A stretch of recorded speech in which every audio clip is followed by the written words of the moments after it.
Bueno, buenos días, feliz día del Señor.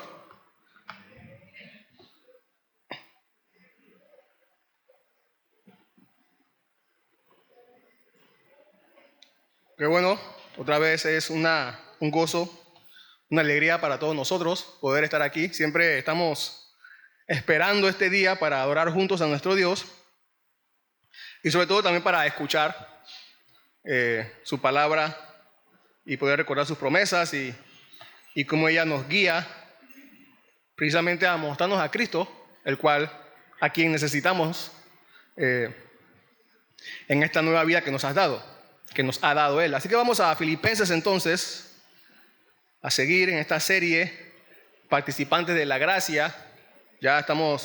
Hoy terminamos el capítulo 3 y después de hoy entonces solamente nos quedaría el último capítulo, el capítulo 4 según nuestra división que tenemos en la Biblia.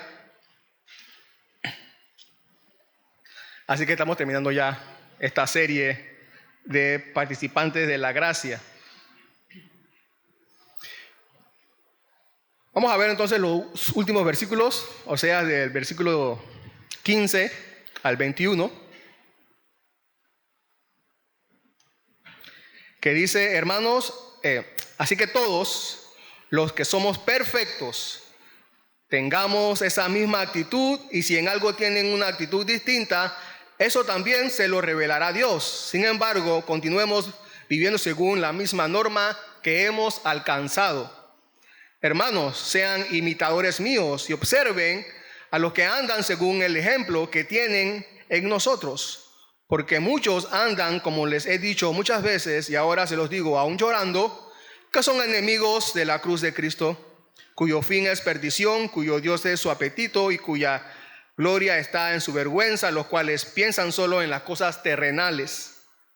Porque nuestra ciudadanía está en los cielos, de donde también ansiosamente esperamos a un Salvador, el Señor Jesucristo, el cual transformará el cuerpo de nuestro estado de humillación en conformidad al cuerpo de su gloria, por el ejercicio del poder que tiene aún para sujetar todas las cosas a Él mismo.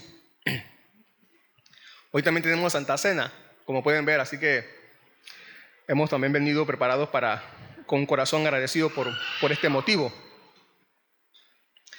Bien, el título de la enseñanza de hoy es Participantes de la perfección. Como vieron ahí en el primer versículo para hoy está la palabra perfectos. Así que el título de hoy es Participantes de la perfección. Un rabino llamado Joshua Lippmann dice o responde contestando a la pregunta ¿cuándo uno madura? ¿O qué es la madurez? ¿O cuándo uno madura? Él responde: la madurez se logra cuando se consigue posponer placeres inmediatos por alcanzar valores a largo plazo. La madurez se logra cuando se consigue posponer placeres inmediatos por alcanzar valores a largo plazo. Y precisamente, no solo de posponer, sino de renunciar a todo lo que consideramos valioso, nos ha estado hablando el apóstol Pablo en los versículos anteriores, desde que comenzamos el capítulo 3, ¿se acuerdan? Del versículo 1. No solo de posponer, sino de renunciar a todo lo que consideramos valioso por alcanzar el valor incomparable que Cristo nos ofrece ahora, a largo plazo y por toda la eternidad. Así que, por eso que vamos a hablar hoy de la perfección.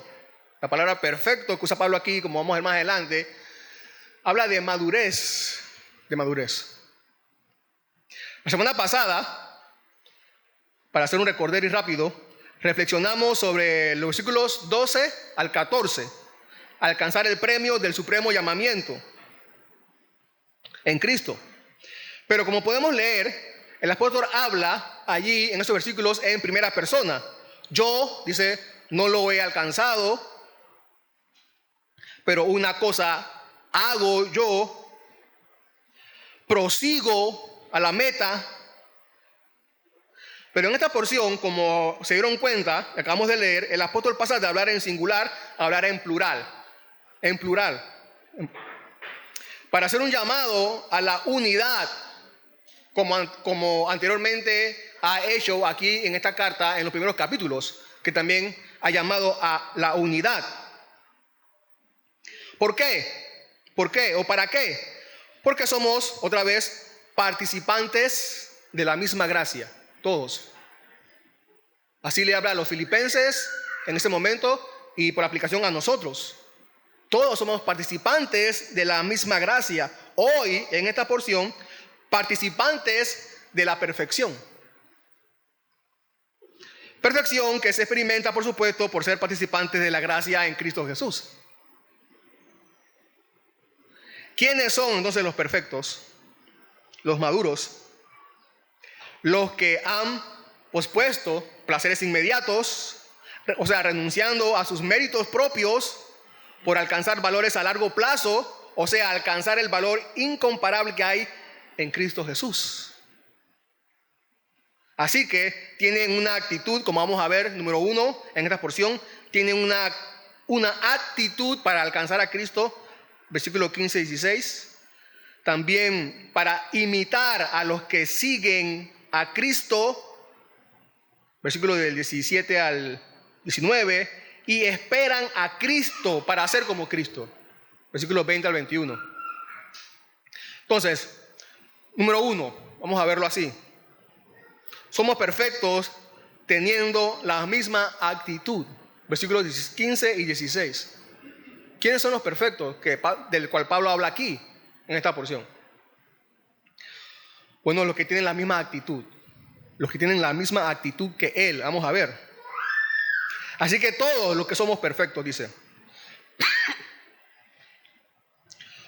Lo primero que uno nota, después de recordar las palabras anteriores del apóstol Pablo, es que aparentemente se está contradiciendo. No sé si dieron cuenta.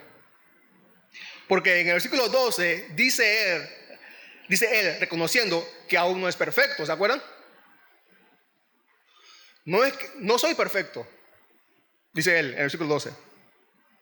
Y acá en el 15 dice, todos los que somos perfectos. Entonces, o no somos perfectos o somos perfectos. No se está contradiciendo el apóstol. Aquí el apóstol Pablo, en este versículo 15, está usando la palabra perfecto en otro contexto y por tanto tiene otra connotación que le dije hace un momento. Y se refiere a la palabra, cuando dice perfecto, quiere decir maduro, completo, que no le falta nada. Quiere decir una persona adulta en comparación a un niño. En ese sentido, aquí usa la palabra perfecto. Perfecto, tiene esa connotación. Hay una perfección, ¿se acuerdan que vimos la semana pasada otra vez? Que es la recompensa. La recompensa de que los santos tendrán cuando sean liberados de toda debilidad pecaminosa y seamos totalmente puros después de resucitar. Esa perfección que vamos a tener en ese entonces.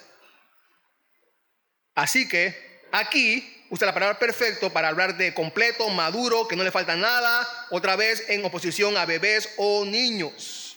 Un adulto. Somos niños, jóvenes y adultos, ¿no? Adultos porque llegamos maduros porque llegamos a la adultez. Cuando somos niños dependemos de muchas cosas. No conocemos ciertas cosas. Pero la última etapa en nosotros como personas es la adultez. Por eso entonces se nos considera como maduros cuando somos adultos. Maduros. No hay más. No hay más después de la adultez, no hay más. O sea que en ese sentido estamos completos. Completos.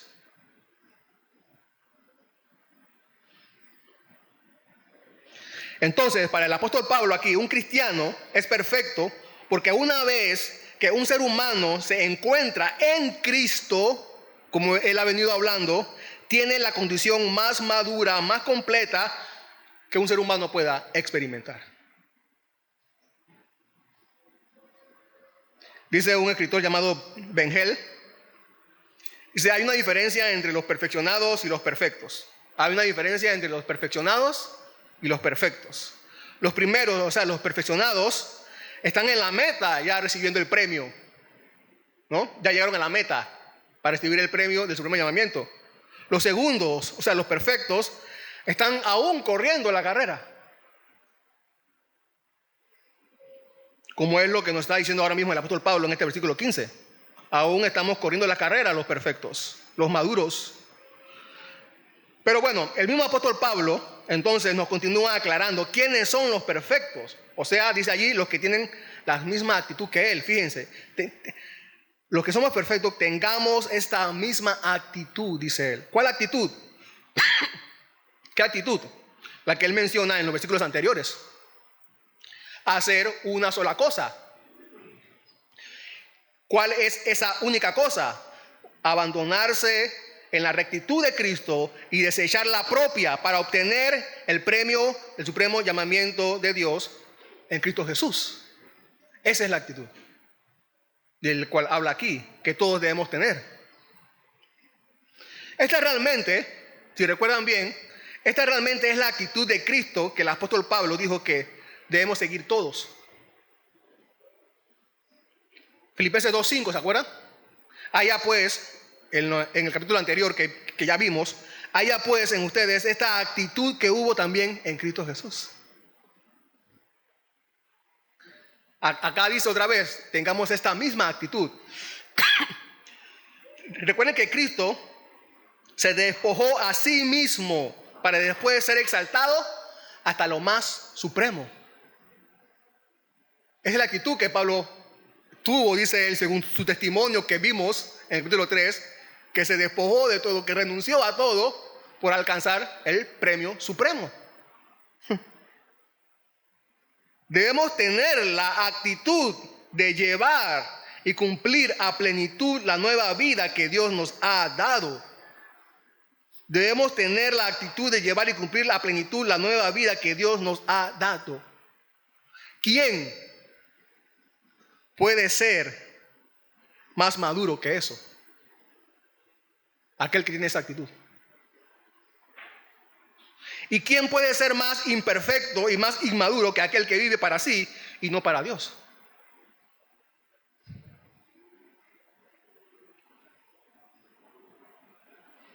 Ahora dice, si en algo tienen una actitud distinta, eso también se lo revelará Dios. Y aquí el apóstol no está diciendo que tenga algunos opositores en la iglesia, allá en Filipos, no se refiere a eso, sino más bien, esto nos recuerda que hay varios grados o niveles de conocimiento espiritual, por el cual todos pasamos, ¿no es así? Todos pasamos. Y puede ser, aquí en el contexto puede ser que alguno no comprenda muy bien lo que quiera decir el apóstol Pablo. Y aquí vemos que el apóstol Pablo es paciente. No sé, él nos trata, por estas palabras que leemos aquí, vemos que él no trata de meterle a la fuerza a los demás las verdades que Dios le ha dado a entender a él. No. Él no hace eso, no le está metiendo a la fuerza lo que Dios le ha dado a entender a él. Él no hace eso, sino que es paciente, para que los demás puedan llegar a comprender, según Dios, alguna vez, también la misma verdad profunda. Es paciente. No son como...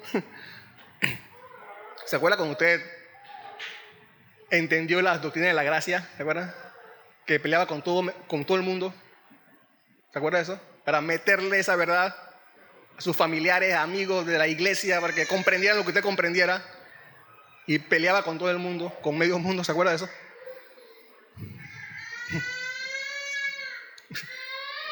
Yo también pasé por eso. Hace años, ya gracias a Dios. Me acuerdo que cuando íbamos a las comidas con mis familiares allá en Colón, que mi esposa Cadelaida me decía, por favor, no discutas con tu familia. Por favor. Yo no. pero no soportaba, hermanos. El celo por la doctrina. No. Hasta que uno comprende que no es uno, sino que es Dios quien da a entender las cosas. Solamente nos basta a nosotros orar por las personas. Nada más. Nada más. Orar por... Y aquí el mismo Jesús nos da un principio perfecto. Juan 7:17. Si alguno está dispuesto a hacer la voluntad de Dios, sabrá si mi enseñanza es de Dios. Allí está, confiar en Dios. En que los demás están haciendo la voluntad de Dios también. Y algún día Dios también les hará entender algunas verdades. Seguir orando para que Dios les ilumine de acuerdo a su soberanía lo que cada uno debe entender según el proceso que está viviendo con Dios también. Debemos predicar y enseñar las grandes verdades del Evangelio con la misma paciencia que Dios tuvo con nosotros.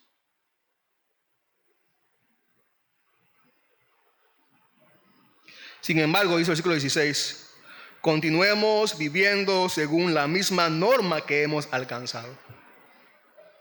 Sea lo que fuere, en otras palabras, sea lo que fuere en lo que discrepamos, debemos esperar hasta que Dios nos dé un mejor entendimiento, lo cual hará a su debido tiempo. Mientras tanto, hasta donde hemos llegado, juntos debemos seguir juntos por los caminos de Dios. Otra traducción dice así: en todo caso, sigamos viviendo de acuerdo a la verdad que ya hemos alcanzado, hemos entendido. ¿Como cuáles? La salvación por gracia, un Dios trino, la búsqueda de la santidad, el amor por el día del Señor y congregarnos, el regreso de nuestro Señor Jesús.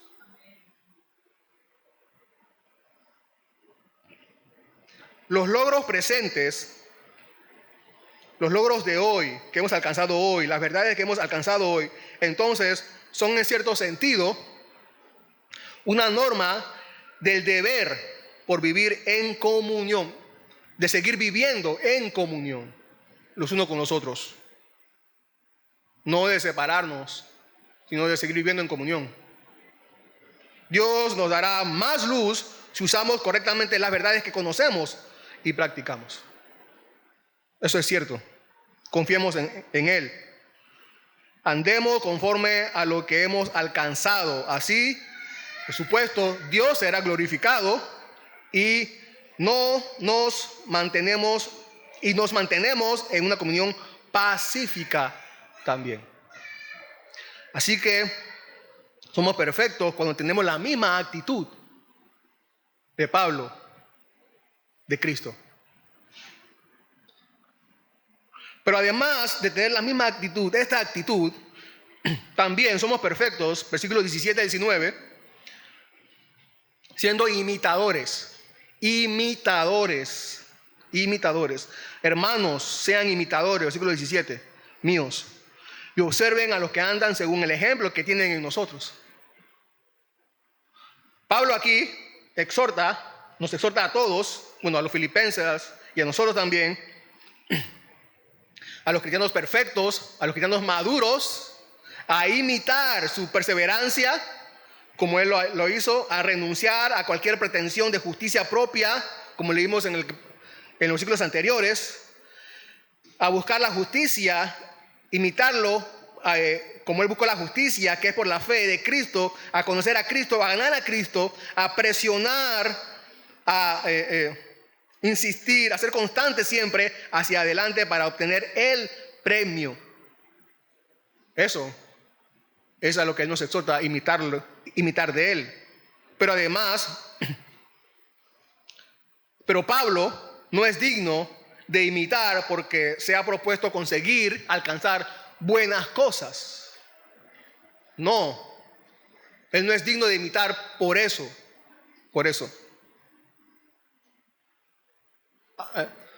Pablo tiene buenas ideas, ¿no? Buenas cosas, vamos a imitarlo. No. La única razón por la que el apóstol Pablo es digno de imitar es porque él imita a Cristo. 1 Corintios 11:1 dice, sean imitadores de mí, aquí donde él completa la frase, esta verdad, sean imitadores de mí, como también yo lo soy de Cristo.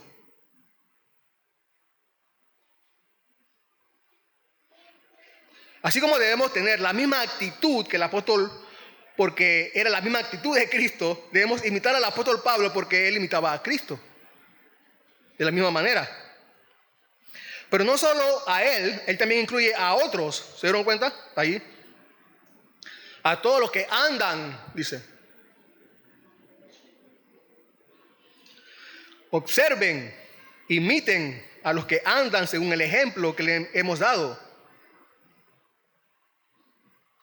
A todos también, incluye a otros.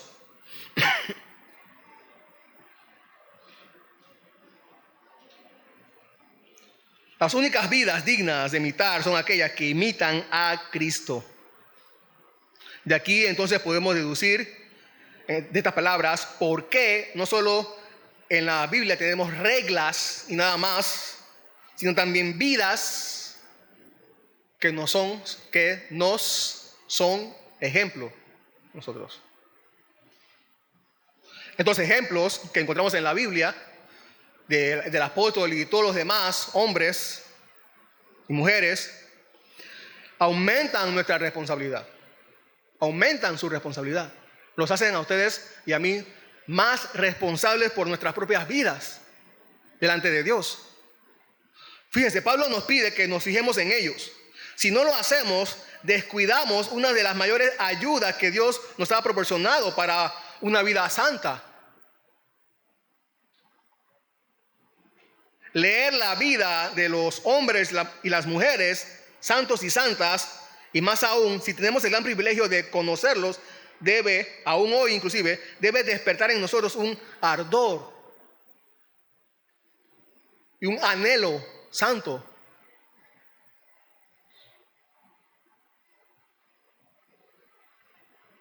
Ellos eran personas como nosotros, rodeados de debilidades, pero por la gracia de Dios perseveraron. Debemos imitar eso. Podemos imitar eso. Tales ejemplos, si los seguimos, son una ventaja, una gran ventaja, un gran medio para crecer, para seguir. Si los descuidamos, aumentarán grandemente nuestro peligro y nuestra condenación también.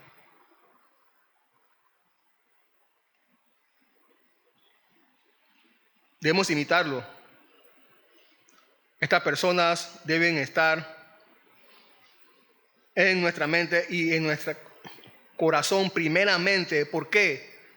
Porque hay otros que anduvieron y andan entre nosotros enseñando herejías. Dice el versículo 18, porque muchos andan, ya no andan como el apóstol Pablo y los otros dignos de imitar porque siguen a Cristo. Estos andan, como les he dicho muchas veces, y ahora se lo digo aún llorando, que son enemigos de la cruz de Cristo. Otra vez, ya anteriormente en los primeros versículos, en el capítulo 1, 2, ¿se acuerdan? Había advertido de algunos peligros, de algunos falsos maestros judíos, como ya vimos. Aquí otra vez vuelve a advertir de unos malos maestros, los falsos maestros. El apóstol Pablo siempre fue duro contra los enemigos de la cruz de Cristo. Siempre, siempre.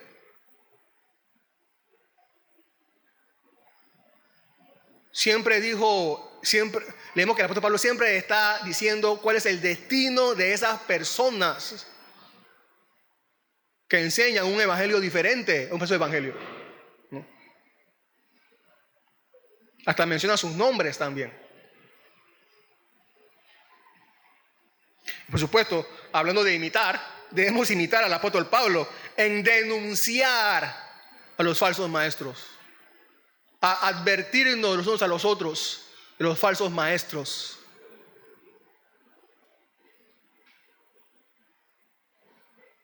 Juan Calvino decía: un perro ladra cuando su amo es atacado, Yo sería un cobarde si es atacada la verdad de Dios y yo permanezco en silencio.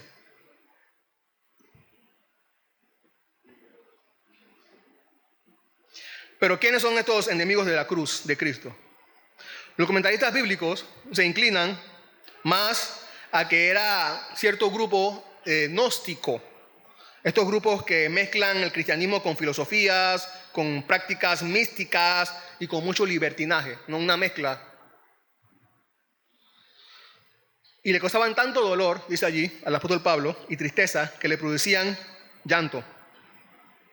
Lloraba por la obra que estas personas hacían. Y si el apóstol lloraba, muy probablemente era grande la popularidad de estas personas. Estaban haciendo mucho daño. Y quizás no precisamente dentro de la iglesia de Filipos, pero siempre era un peligro que estaba allí rodeando, ¿no? Amenazando. Ellos mismos estaban engañados, hacían popular este engaño y seguramente a muchos más tenían envueltos en este engaño. ¿Quiénes eran estos? Bueno, el apóstol Pablo responde en 2 Timoteo 3:5, hablando también de estas personas, dice, teniendo apariencia de piedad, pero habiendo negado su poder, a tales evita, dice. Teniendo apariencia de piedad, ¿no? De buenos religiosos, pero habiendo negado su poder, el poder de la piedad, de la devoción a Dios, habiendo negado eso, a tales evita. Niegan la autoridad de Dios en la vida cotidiana. Hablan de Dios, pero en su vida diaria niegan la autoridad de Dios. Con su vida, con su práctica. Declaran con su vida diaria que lo supremo es el interés personal. Con su vida hablan de Dios, pero en la práctica hacen lo contrario. Así que la pregunta es, ¿amas la cruz de Cristo o eres enemigo de la cruz de Cristo? ¿Amas la cruz de Cristo o eres enemigo de la cruz de Cristo? Hablas de Dios, pero niegas con tu propia vida su autoridad sobre ti. Entonces eres enemigo de la cruz de Cristo. Dices creer en el Cristo crucificado, pero tu vida es contraria al poder de la obra de Cristo en la cruz para hacerte santo. Entonces eres enemigo de la cruz de Cristo.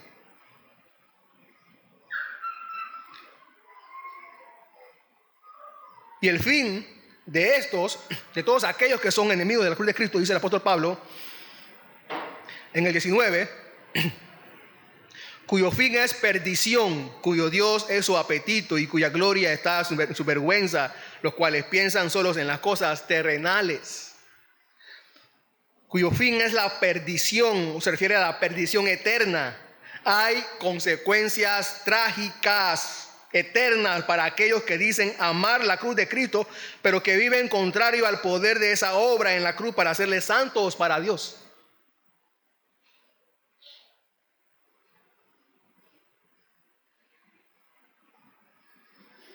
William Barclay, un comentarista bíblico dice, puede ser que este grupo, como dijo en su momento, fueran gnósticos, dice él.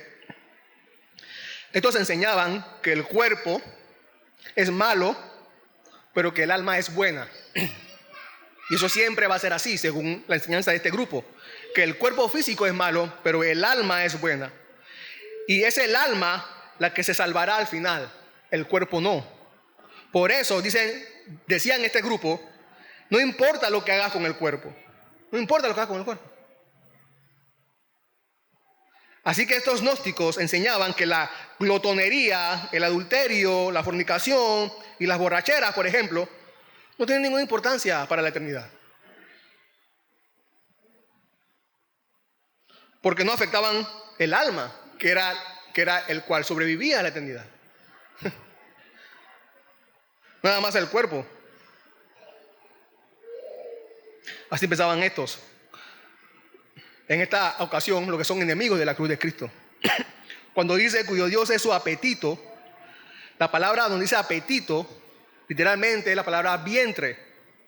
Pero algunos creen que el apóstol hace más bien referencia a todos los apetitos del cuerpo. A todos los apetitos que van en contra o que les damos rienda suelta contra la voluntad de Dios. Dicen, dejarse llevar por los apetitos físicos, cualesquiera que sean, es una analogía de nuestra incapacidad para controlarnos. Es la idea. Y por supuesto, estaba incluido el dejarse llevar por el comer a placer. Entre los demás apetitos, ¿no?, del cuerpo, que pueden ser pecaminosos por ir en contra de la voluntad de Dios, está de dejarse llevar por el comer a placer. La glotonería, la gula, como ustedes saben, ¿no?, era parte de la práctica de estas personas que ellos decían que era la vida feliz, la vida sublime, el gozo de la vida. ¿Y a quién no le gustaría pertenecer a un grupo así, ¿no?, donde todos los días y en todas las reuniones hay bastante comida? Definitivamente ustedes están de acuerdo conmigo que comer es una necesidad. Pero también definitivamente comer es un placer. No solo comemos porque nos da hambre, comemos porque nos gusta comer. No comemos para vivir, como dicen, sino que vivimos para comer. Muchas veces.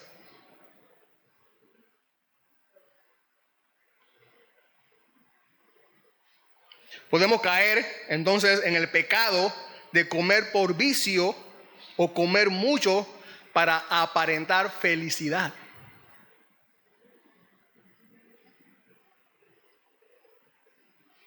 Por eso no solo nos cuesta dejar de comer porque lo necesitamos, sino que también nos cuesta dejar de comer porque nos gusta comer. Y por eso la glotonería es uno, ustedes saben, de los 7 pecados capitales. Dice Proverbios 23:2, para ustedes, aquí, para ustedes: pon un cuchillo en tu garganta si eres hombre de mucho apetito.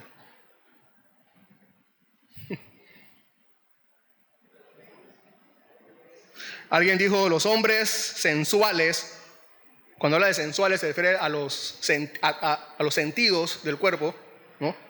Los hombres sensuales participan cada día de la maldición de la serpiente, van sobre su vientre. Y fíjense, y en vez de avergonzarse porque se dejan llevar por sus deseos, se glorían de eso. Se glorían, dejarse llevar de sus deseos es una gloria, un orgullo. Dice el apóstol Pablo allí. Y eso no ha cambiado hoy día. La filosofía de este mundo está precisamente resumida en la frase de una canción: vive la vida loca. Déjate llevar, sigue tu corazón y sé feliz.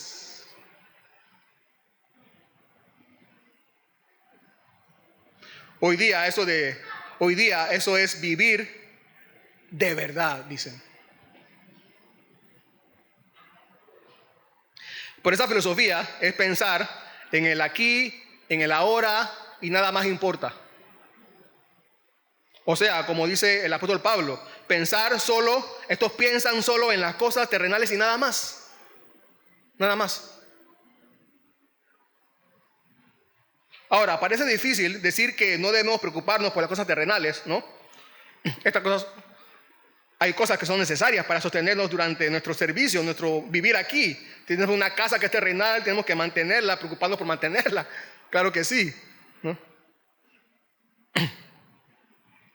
Pero el apóstol Pablo está hablando acerca de que no solamente debemos pensar en las cosas terrenales, sino que lo primero en que debemos enfocar nuestra mente y nuestro corazón debe ser el buscar a Dios y su voluntad, como dice Jesús. Eso es lo primero, buscar a Dios y su voluntad. ¿Por qué debemos imitar a aquellos que solo...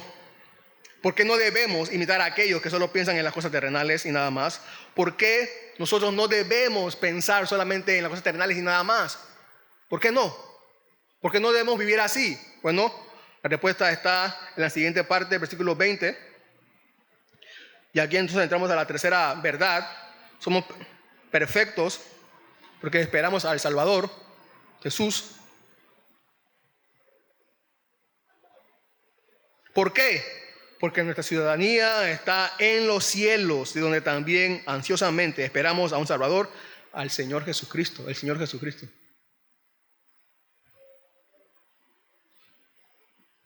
No es primera vez que el apóstol hace referencia a esta ciudadanía celestial. Ya lo hizo en el capítulo 1, versículo 27, donde dice compórtense. ¿Se acuerdan? Como es digno del Evangelio. A esa palabra compórtense es vivan, se puede traducir como vivan la ciudadanía. En otras palabras, vivan, este versículo diría así: vivan la ciudadanía que es digna del Evangelio. Compórtense como es digno del Evangelio. O sea, vivan la ciudadanía que es digna del Evangelio. Así que esta es la segunda vez que el apóstol Pablo hace referencia en esta carta a nuestra ciudadanía celestial. Nuestra ciudadanía está en los cielos y se refiere como con ciudadanía,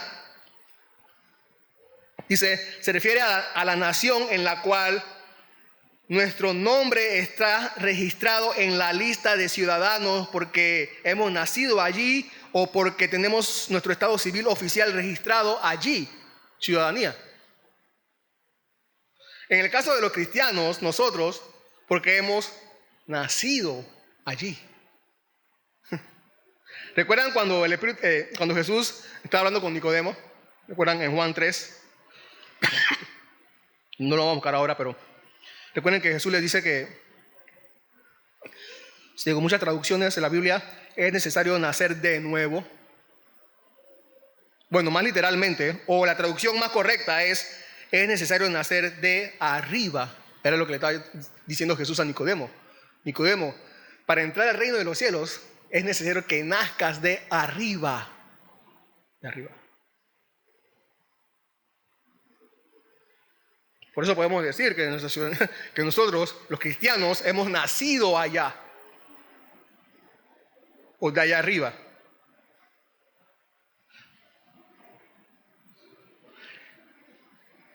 Es necesario nacer de arriba. No es suficiente con creer que Dios existe, lo que te dará la ciudadanía celestial. No. Pero sí es suficiente que hayas nacido de arriba para tener la ciudadanía celestial. ¿Has nacido tú de arriba?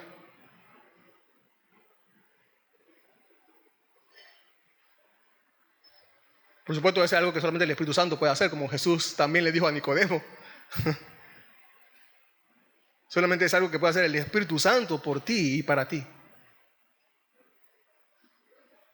Y fíjate que no dice algún día, en un futuro lejano, a lo mejor tendrán la ciudad. No, dice que los creyentes, los discípulos de Cristo, ya se cuentan entre los ciudadanos de la ciudad eterna. Los ciudadanos de la ciudad eterna no piensan solo en las cosas terrenales, primero porque han experimentado las inmunidades de la ciudadanía celestial, como la libertad de la culpa, el perdón del pecado, seguridad completa de salvación, gracia, paz y la promesa de la presencia de Cristo para soportar las aflicciones. Segundo, porque vivimos como embajadores en este mundo. Sabemos que estamos solo aquí de paso, somos embajadores de Cristo. Y aunque estamos aquí, solamente seguimos órdenes de nuestro Rey soberano. Él quiere que nos comportemos aquí como si estuviéramos allá.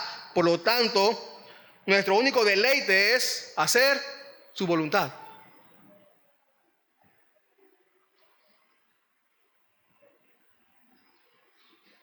Los ciudadanos de la ciudad eterna no pueden ocultar mientras viven aquí que van hacia allá. Esperamos a un Salvador, dice, a Jesús, a Jesucristo. Esperamos. El apóstol primero dice que estamos, ¿se acuerdan? En la semana pasada, corriendo. Después dice que debemos andar, versículo 17, acabamos de leer, 17, andando como los demás, imitando a Cristo. Y ahora que estamos esperando. Corriendo, andando y esperando. La verdad entonces es que estamos haciendo las tres cosas, las tres acciones a la vez. Mientras vamos hacia allá, esperamos que Él venga hacia acá. Esa es nuestra esperanza, esa es nuestra vida. Es el Salvador, porque su salvación es salvarnos de la condenación por nuestros pecados y llevarnos de este mundo a la ciudad celestial y eterna, donde todo será, donde no solamente será mejor, sino que todo será perfecto. Perfecto. Es nuestro Salvador, porque Él nos salvó de nuestros pecados y la condenación por ellos. Por eso es el Salvador. Pero no solamente esperamos un futuro perfecto, perfecto. Lo esperamos a Él mismo.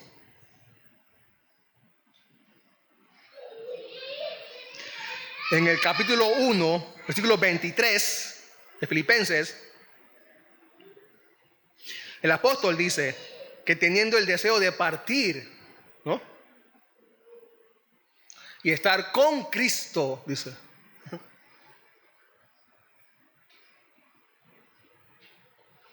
Tiene el deseo de partir y estar con Cristo.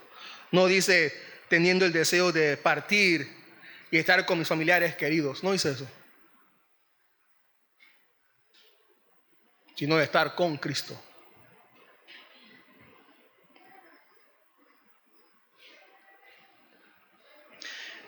El gozo supremo de los cristianos es que van a estar con sus familiares queridos allá por toda la eternidad. No.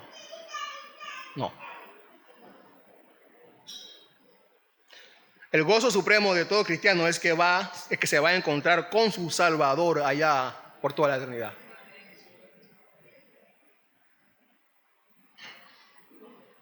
Samuel Rutherford, un pastor, dijo así. En una ocasión oró: oh mi Señor Jesucristo, si pudiera estar en el cielo sin ti, eso sería un infierno. Tú eres todo el cielo que quiero, dice él. Así que lo esperamos a Él, a nuestro Salvador. Si queremos ir allá, es porque sabemos que Él va a estar allí. El cual transformará, y esta parte también del futuro perfecto, ¿no?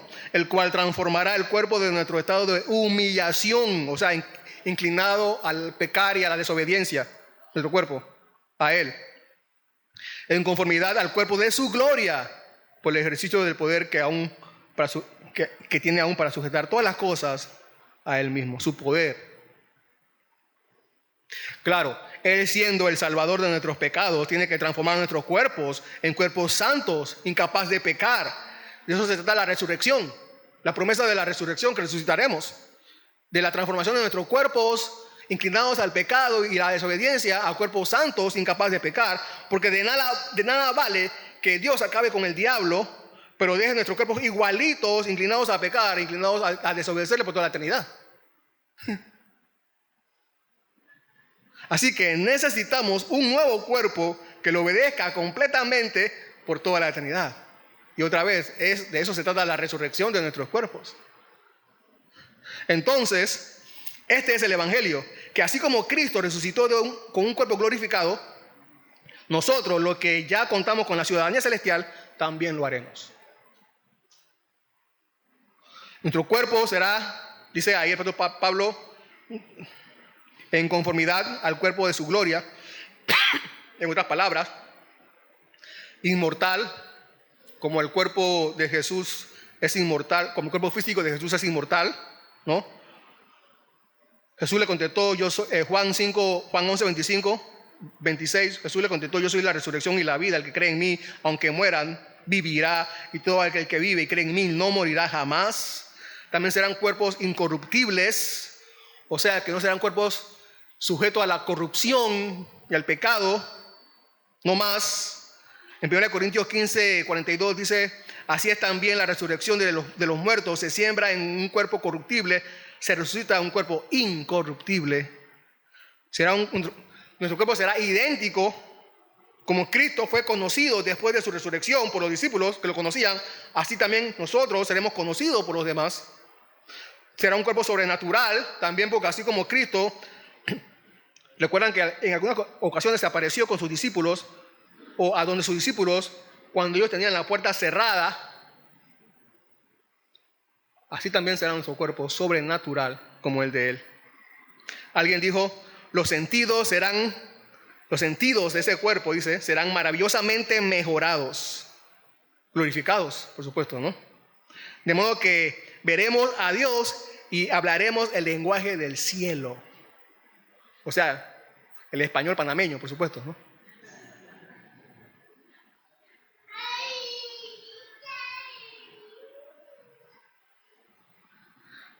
Así que hermanos, hermanas, no solo pospongamos, sino que renunciemos a los placeres temporales que nos impidan disfrutar aquello que tiene un valor incomparable en Cristo ahora y a largo plazo por toda la eternidad.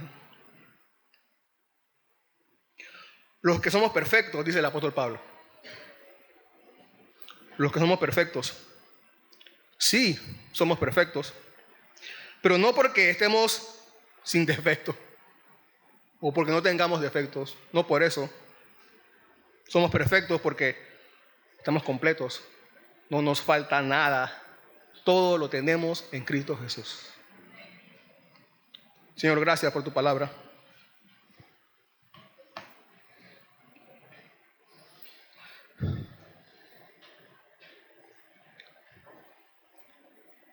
Gracias, Padre, por recordarnos estas maravillosas promesas en ti. Padre, siempre recordamos, Señor, nuestra debilidad y nuestra incapacidad, Señor, y eso nos entristece, Señor. Nos aflige nuestro corazón, nuestra mente, pero nos has dado una gran esperanza, Señor, que es la de poder alcanzarte, de poder recibir el premio al cual tú nos has llamado, Señor, seguro para nosotros. Gracias, Padre, porque tú nos has dado la vida para eso. En ti confiamos, en ti está toda nuestra esperanza, Señor. Confiamos en ti. Que tu gracia nunca nos falte, Señor. Nunca nos falte. Ayúdanos a tener esta actitud, imitar a los hombres santos. Y con gran expectativa, Señor, esperarte. Y conocerte, Señor, tal cual eres. Conocer el poder de tu resurrección, como dice el apóstol Pablo. De tal manera que podamos conocerte totalmente, Señor. Y poder experimentar, Señor, tu misericordia y tu bondad que has tenido por nosotros por siempre. Amén.